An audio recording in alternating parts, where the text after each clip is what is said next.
Imagine you're in space and suddenly you get sick, some 400 kilometers above Earth and the next hospital, of course. That's unfortunately exactly what happened to a crew member on the International Space Station. The medical emergency led to the ISS first ever medical evacuation.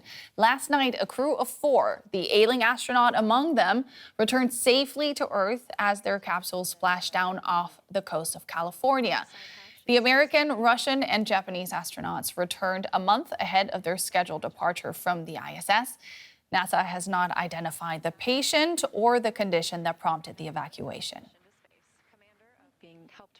After the astronauts' return, NASA said its response to the medical situation that arose in space was an example of best practices.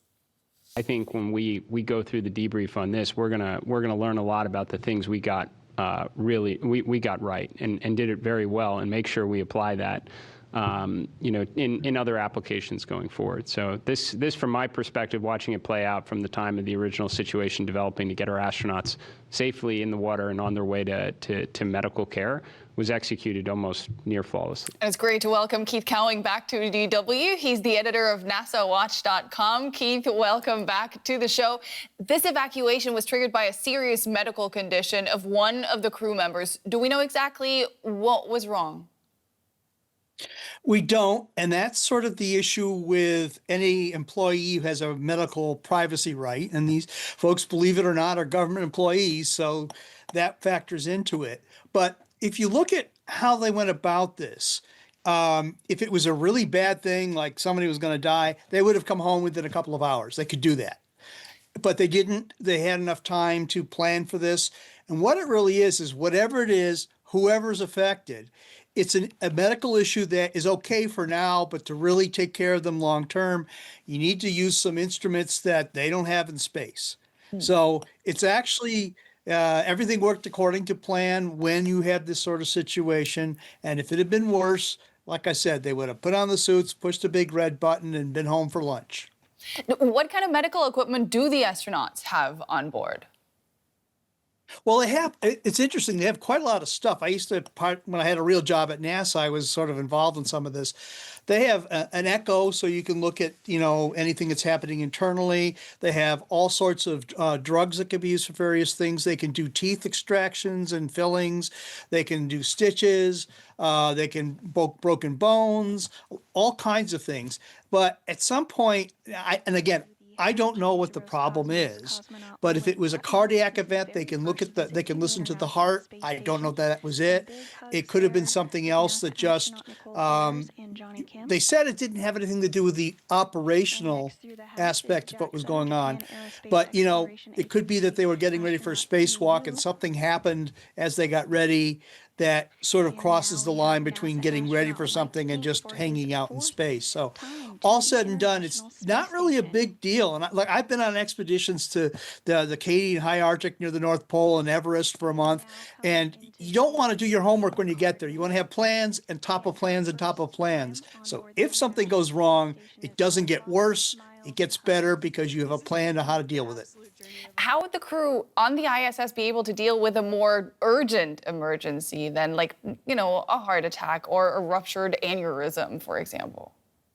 Well, we had some ideas about how to do that. And I don't know, if somebody couldn't move, let's put it that way, you could put them in a suit, put the suit on them. If they had a broken bone, there are plenty of long things that, if you're a Boy Scout or a Girl Scout, you can make a splint. The spacecraft has ways to bring somebody home who isn't perhaps completely mobile. And again, if it was an emergency, whether the space station had a big problem or a crew member had a problem, they can come home very quickly because both the Soyuz and the Dragon are mostly automated. So you can, I say push a red button, but it's almost that simple. And so the spacecraft could come home if nobody was even flying it, if everybody was sick. So they have that capability. So that's why you don't really worry about it, because in worst case, you could just, like I said, go in the spaceship, hit the button and go home.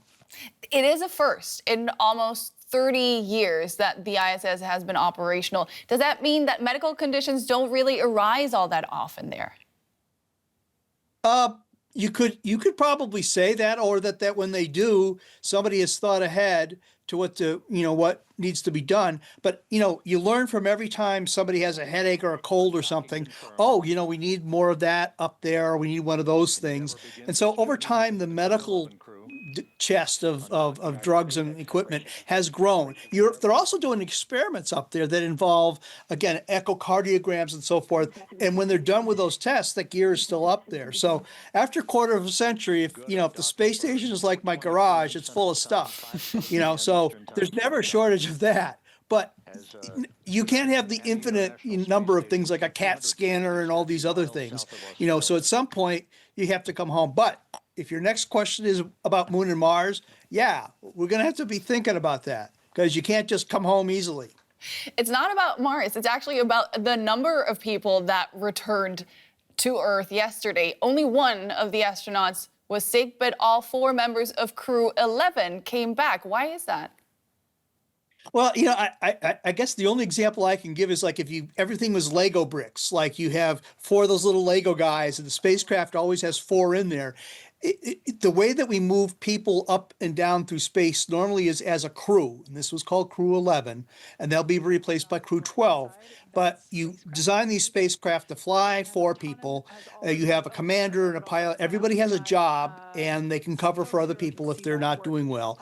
But they just work in increments and blocks like that you fly the spacecraft home with as many people as you can or as you need to. So it's just the way they do things. It's sort of like, you order an Uber and you've got to have 3 people in it at every point, and that's just the way it is. I mean, they could have come home with 1 person if for some reason that was what they needed to do, but that would be a rarity as far as I'm concerned. And you want to have people, if somebody's not doing well, you want to have a couple of people just watching out for them as they come back. So there's a logic to that as well. The ISS is designed, though, to run best with a crew of at least 7. Now there are only 3 left. How does that affect activity and safety on the Space Lab?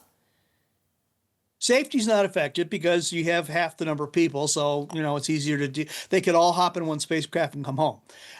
Second of all, the issue of the tasks that people are doing, they're, again, like Lego bricks. You can move them around on a schedule like on your computer. So some of the things are just moved back a few days. But this crew actually was almost done. They were going to come home in a few weeks anyway. So a lot of what they were going to do is done. But in terms of just the routine stuff, you stop doing the science and you just do the basic stuff to keep the station safe. And you've got more than enough people to do that.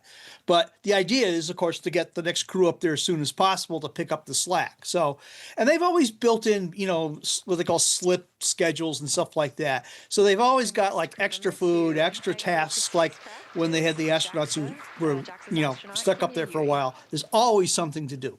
Always something to do. Keith Cowling, editor of NASA Watch, always a pleasure. Thank you so much. My pleasure.